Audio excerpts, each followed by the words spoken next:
right? We have this dismissive nature, labeling things as white. That's white culture. Oh, white people parenting, white people. If not abusing the shit out of somebody is white, like what are we saying about ourselves? Hey guys, and welcome to another episode of To the Girl Who? Or To the Girl, whatever, where my heavily pregnant self shares the wisdom/advice that she would give to her younger self. If only I had a time machine. Just kidding. No regrets. This is what it is. But hopefully this will be helpful to some of you all out there. Now, trigger warning, trigger warning. This is going to be a bit of a heavier episode. In today's episode, I'm going to be talking to the girls who are in immigrant families who feel like they don't get to live their lives to the fullest. You know, they're weighed down by the expectations of growing up in two different cultures and, you know, the expectations of people around them. The girls who have tons of responsibility at a young age, but then are not treated like adults when they are, in fact, adults. You know, maybe they're stuck at home. Maybe they're in an enmeshed household. Maybe it's toxic and they can't leave due to cultural and or societal barriers. If that resonates with you, then this is for you. If it doesn't, you can still listen. I'm not kicking you out of my house. That's very rude. I've made some other videos adjacent to these topics on my main channel. So if some of what I'm talking about doesn't make sense to you, go ahead and check those out. I'll put them in the description as well. And before I start this episode, I do want to say, out of respect for my loved ones and myself, not all of this applies to me. Some of these points are also meant for girls who I've seen go through things that are not right in my eyes, things that I've seen in my community, things that are just like really unfair, things that people go through because of their backgrounds. All the stuff that I'm addressing is not necessarily firsthand, but if I was to talk to my younger self, this is what I would tell her. So let's go ahead and get into it. First thing that I want to say is the most blunt, and that is that you are being manipulated to believe that your self-sacrifice will keep the family together. I have seen this so many times. This, I would say, it applies to my own life. There's this narrative that's pushed to a lot of people in households where they grow up in a culture that is very family oriented, very heavy in the honor culture. It's a tactic of control to make you feel like the honor of the family is on your shoulders. And this is done in big and small ways. Big, for example, there was a girl that I knew who got into an Ivy League school. I'm pretty sure it was Harvard. Her parents wouldn't let her go because they couldn't move with her. She was not allowed to go by herself. And then she got married. She was so young. And then she got pressured into getting married, which was weird to me. I was like, this girl got into Harvard. Now you could say, oh, you're just projecting onto her. No, dude, I'm not. If you have academically sacrificed so much, like you have to sacrifice a lot to get into Harvard, right? And I feel like that should be your reward. Unless, you know, there was something where like, okay, your family couldn't afford it or whatever. But in the culture that I come from, you know, you don't really send your kids off to go somewhere to study, especially not your girls. To me, that's like a big thing. When you are made to believe, and maybe I was wrong about the Harvard thing. I don't know. Maybe that was my own projection. Maybe they couldn't afford it. I don't know what it was. But I did see this a lot, that like people were not allowed to leave because of, for whatever opportunity, whether it was a job or whether it was for school, because it's not very honorable for a girl to go live on her own, not being married. So that to me is like a big thing, right? Where you're being tricked into believing that, hey, if you sacrifice this thing, this is the best thing for the family. It's going to keep the family together. If you push beyond this boundary, you're going to break the family apart because you're selfish. And a small example of that I can tell you from my own experience, okay? My dad used to tell me, you need to come home at 10 o'clock because if you don't come home at 10 p.m., your brother won't come home at 10 p.m. I am here as a living example, now in my 30s, heavily pregnant, to tell you that that in fact did not work. It in fact did not work. Me coming home at 10 o'clock had nothing to do with whether my brother was going to come home at 10 o'clock or not. I have confirmed this. But to me, it was a way, I was such a, yeah, okay, Baba, whatever you want. It was a way to manipulate me into thinking that, hey, if you sacrifice this thing, everything's going to be good. You know what I sacrificed? A lot of fun. I had a lot of anxiety about coming home on time because nobody that I knew, including the Muslim girls that I knew, used to be home at 10 o'clock, especially not in their late 20s. Guilt, emotional blackmail. These are things that keep you from doing things that you want to do, having experiences that you want to experience, taking opportunities that you should take. Why? You're being manipulated. That's the truth. Now, when you're conditioned to be manipulated, okay, and you don't even realize you're being manipulated, well, that's the point. That's the definition of being manipulated, right? It also becomes easier for other people to manipulate you. You're just like stupid. You're going out in the world and other people can do that same stuff with you, right? Your boss will be like, yeah, like, we're not gonna give you a raise this year because the company. We're all team members for the company. No, you should give me that raise. All right, that's my point on that one. I'm just going to leave that one there. The next point that I want to say is that just because someone is family, being family does not make it okay to hurt you. Many times, daughters in immigrant families will be conditioned to have empathy, an insane amount of empathy for everyone, to the point where when they themselves are being mistreated or abused, they'll be gaslighted into thinking that they're not. They can't even see it themselves. And if they finally get an inkling of that and they try to stand up for themselves, no, they'll be gaslighted. Okay, it'll be justified. There's a reason for it. They'll make you believe that you deserve it. And even after you have given everything that you can give, it's still not going to be enough. And I'm here to say, just because someone is your blood, it does not mean that you have to take that. It doesn't. Abuse comes in many different forms: emotional, financial, physical. And the amount of times that I have seen abuse just like flat out normalized. I don't even have to say it. It's normalized even on our apps. Okay, when we talk about TikTok, we're sharing our humor with each other. We all normalize it. It's all funny, right? I'm going to give you guys an example of something that I saw. I knew a young woman who was, I'll say, like physically assaulted by her parent. She talked back to her parent. She said something to them after like years and years, after like maybe a whole lifetime of suppressing her emotions and her whatever. I don't know how many years of abuse. And this person was opening up about it. A friend in front of me says to her, "Oh, but what did you say? What did you say for them to do that to you?" I was dumbfounded. I was like, I don't even understand how we're friends. It was a pivotal point in my friendship with that person. I was like, fundamentally, you and I accept different things. And you have to understand, some people will accept that for themselves. It does not mean that you have to. No. A parent physically assaulting you for talking back to them? No. I know, I understand. I'm Muslim. I come from a certain background. I really do believe in respecting your parents, which we'll get to later in the video. But that does not mean that just because someone's your parent, just because someone's related to you, that they can do whatever they want to you. No, they cannot. And I feel like a lot of times, even going back to like what the friend said, right? It's normalized in the community. It's normalized by the people around you to the point where they make you think you're crazy. Well, what did you say? Well, what did you do to deserve that? What? And the funny thing about the story, the actual story, is that this person really didn't say anything bad. Okay, I'm just going to throw that out there. She wasn't cussing out her parents. She wasn't doing anything like that. Anyway, I think that there's a tendency also to label things as white and dismiss it, right? We have this dismissive nature, labeling things as white. That's white culture. Oh, white people parenting, white people. If not abusing the shit out of somebody is white, like what are we saying about ourselves? It's ridiculous. So anyway, I'm going on my own little soapbox rant thing, but I just want to say that just because someone is your family does not mean it's okay to hurt you. And I'm here to validate you, okay? If you are being abused, you're being abused. Next. Okay. Now in that same breath, going off of that, and I've talked about this in other videos that I've had, understand that respect does not equal obedience.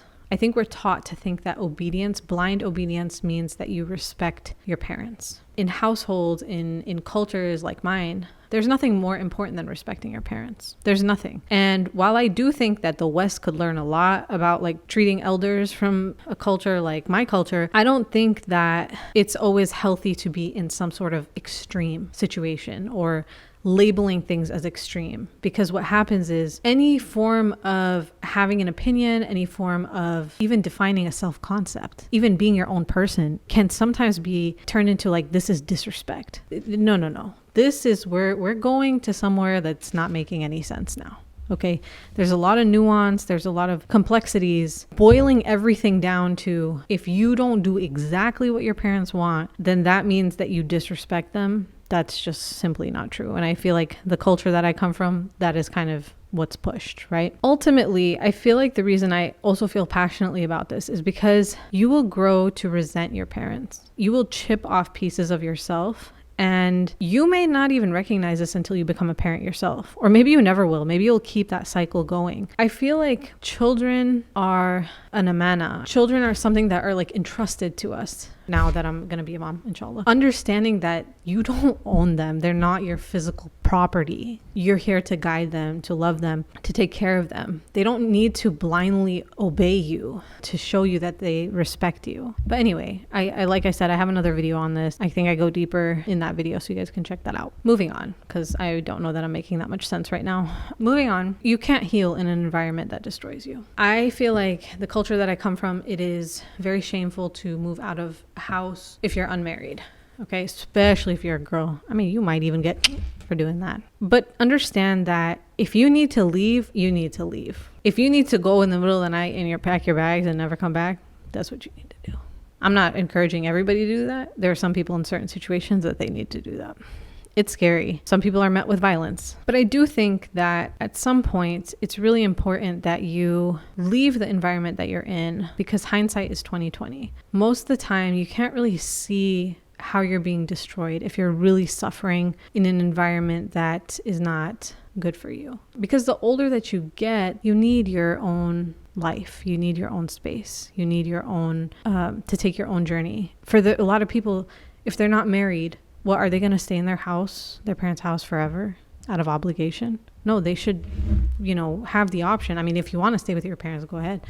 But you should at least have the option to, especially if you're in a really bad environment where it's like really toxic. There are a lot of families like that, especially in DCs. A lot of people like that, where it's like, you gotta go. You just gotta get out of here. But yeah, you may not be able to see how the environment is destroying you while you're in it. But once you leave, it will become very clear to you, and it will be a process. Just understand that there's no amount of meditation. There's no amount of doing random things, I already said meditations, journaling, whatever. There's none of that is going to fix an environment and make you at peace, or you can't heal just by doing that if you're in a really, really bad environment. Just want to throw that out there.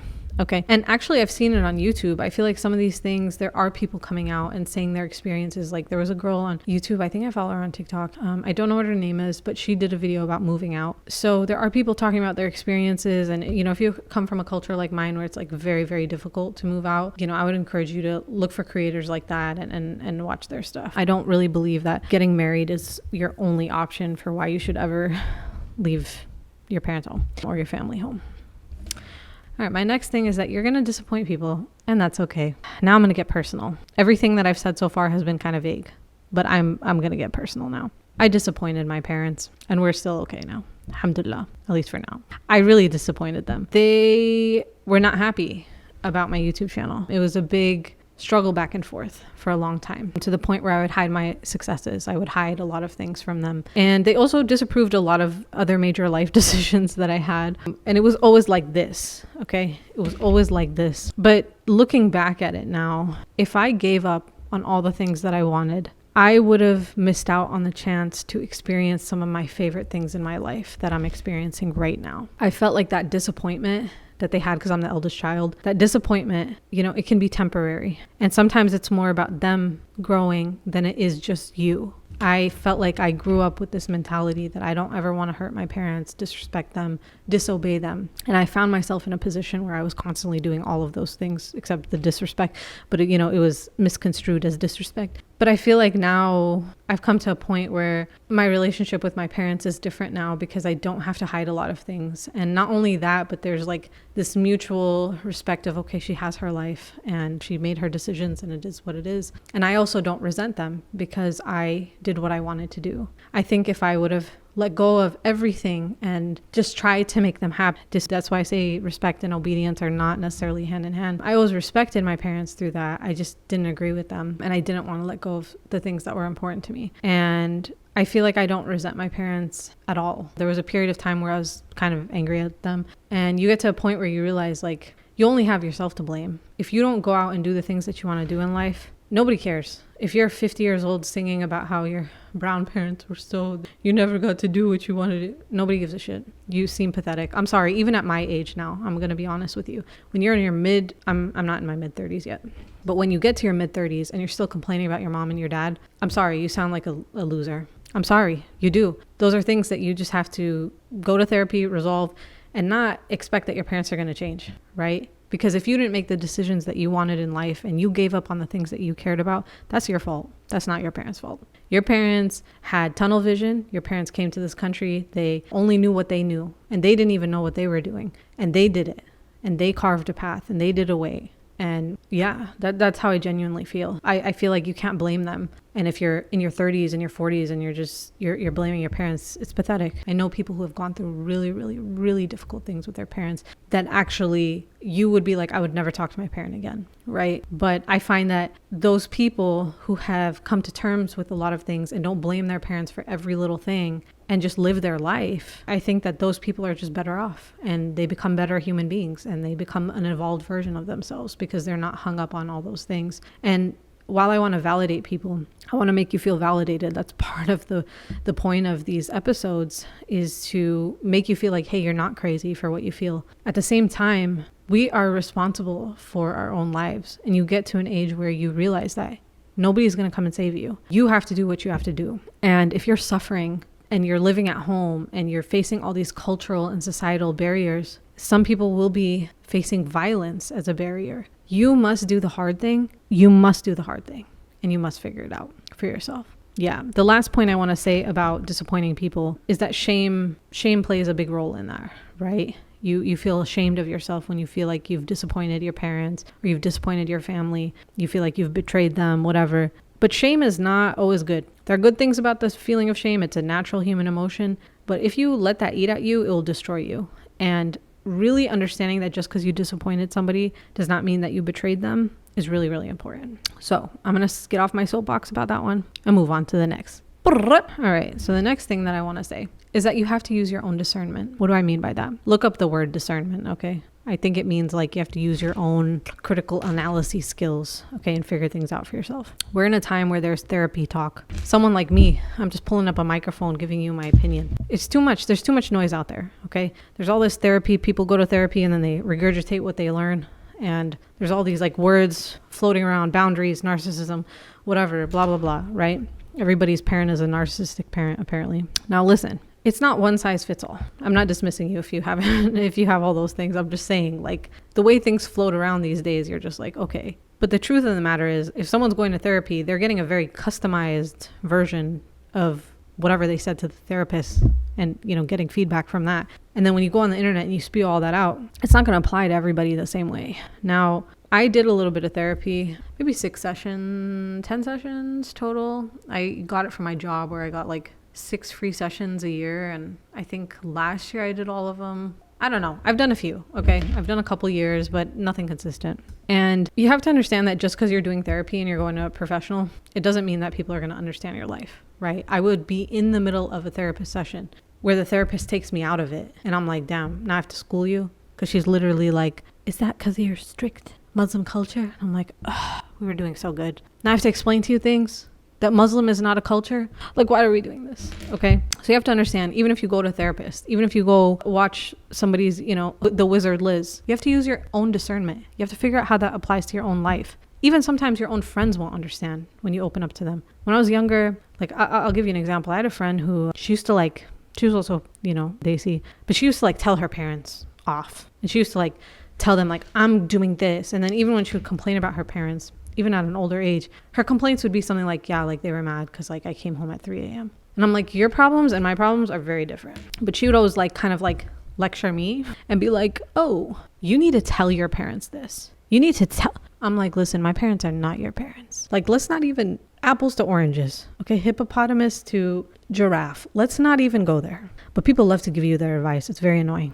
You have to use your own discernment, make your own decisions based on the kind of life that you want to live. And not only that, but the kind of relationships that you want to have. Sometimes that's determined for you, unfortunately. Sometimes, like, you know, in the previous notes, the previous bullet points, whatever that I brought up, sometimes it means that you might not have a relationship with people anymore. But sometimes you have to carve your own path so that you can find a way that you decide what you want. For me, like having relationships with my parents was still very important to me. So the way that I went about whatever I went about was important. I don't need to take somebody's advice who's telling me that they want to be out till 3 a.m. and they want their parents to be okay with that. No Desi parents are going to be okay with that. So I'm not going to listen to that shit. On the other hand, like if a therapist is like Run away from home. Okay, that is what some people need to hear. Some people need that. When I looked at my life, that's not what I wanted. I didn't want a life like that. So anyway, I'm gonna just leave it there and we'll move on to the next point. My next point is that you're gonna mourn all the freedom that you did not have. Okay, so be brave if you can be. I, alhamdulillah, have a beautiful life. I feel like I really do love and I think I mentioned this in several episodes, or was it? I say this a lot, but I am very grateful for my life. But I'm not gonna lie to you guys. There are days where I am sad. There are days where I'm sad, guys. No, really though. There are days where I am sad about me not enjoying my 20s. I feel like I didn't enjoy my 20s. I feel like I had a really hard time in my 20s. I don't feel like I had a lot of fun. I'm gonna be honest with you, especially in my late 20s. And I mourn that sometimes because I feel like there was a portion of my life that I didn't really live to the fullest or fuller. Maybe not to the fullest. There's this recurring thing that I always wanted in my life. And maybe I'll still get it in some different form. But I always wanted to move to New York. I always wanted to live that city life. Even if it was just for 6 months on a project, I dreamed of that. And I never took that risk. I never did that in my 20s. Now I'm at a point where I'm heavily pregnant. I live in Texas. And it's just it's not something that would... Unless I get a project where we get to go move and go do something like that, I feel like I missed out on the opportunity to experience certain things. I feel like it's really important for you to understand that if you're not brave and you don't do the things that you want to do, you're going to mourn that freedom that you didn't have. And then you're going to, again, become resentful and blame people and blame culture and blame your parents and blame... Nobody has time for that and nobody cares and nobody will feel sorry for you. So you do what you got to do. All right, moving on to the next point. All right, my next little nugget of wisdom is that it's not all bad, okay? It's what you choose to do with it. Now, when you're trying to overcome the grief of missing out on things in life, it may be easy to fall into a pattern of self-hate, which I feel like I had a tendency to do. I feel like when I would get upset about things, it was easy for me to go down a path of hating who I am, hating where I come from, and almost being ashamed and embarrassed of all of those things. And it wasn't until recently that I realized all that was doing was destroying me. And there was literally nothing good coming from that. Nothing. Because you can't reject those parts of yourself just because you don't like them. You have to accept everything as a whole. And that's the only way you move forward. Because at some point it's like a boomerang. It will come back to you. It will. And so I feel like I've fully now embraced all the ugly sides, all the good, all the bad. And it makes it easier for me to process. And it's important to understand also that your strengths come from your pain and your adversities in life. You have a unique view. You have a unique perspective. And sometimes these things bring out better qualities in us. For me, a lot of the things that I went through, I feel like it made me more compassionate. It opened my heart. It made me more empathetic as a human being. I wasn't like that before. I never used to cry at movies, ever. Okay, I didn't give a shit. I also feel like I wasn't very empathetic even towards my friends or people that I loved. And going through a difficult time, going through that transformation opened up those doors. And you can always transform that negative energy into something good. And for me, I like to heal the world with my pain, okay? Which gets me to my next point, and that is that healing yourself is a gift to everyone. If you have siblings, if you are going to have children, future children, or if you're a humanitarian, okay, and you care about the rest of the world and you do things with a purpose, understand that when you go on that journey to get yourself out of a situation or heal yourself or go down these paths that are not easy. If you're an immigrant daughter, I feel for you. Okay. It's not easy. It's not easy to recognize a lot of these things. And a lot of times you just end up trapped. And, depending on how educated or, how whatever your family is, some people never ever even realize what's happening to them. So alhamdulillah for that. But I think it's really important to heal yourself or do the best you can. We're always a work in progress. There's no perfect place that we're going to be at. But if you don't take those steps, all you do is just pass that energy, negative energy onto others, whether that's your children or your loved ones or, the cashier at the store.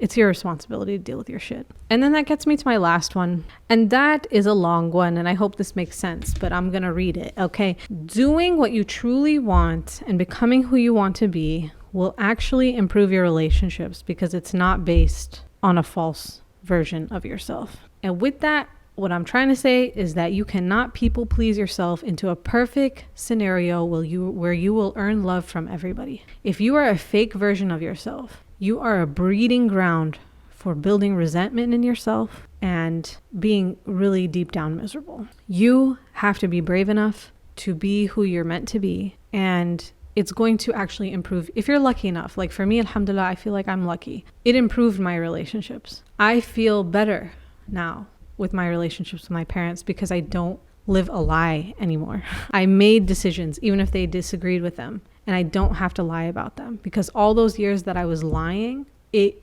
put a huge wedge between us. It ruined our relationship. They lost their trust in me and I resented them. So I'm going to just leave it there. I'd love to hear your guys' thoughts in the comments below. I hope you enjoyed today's episode, and I'll hopefully talk to you guys again soon if I can get through another video, because this baby's just kicking. Whew. I think they're hungry. I gotta get, okay. All right. 𝒂𝒊𝒐𝒏𝒆𝒅 out. Bye.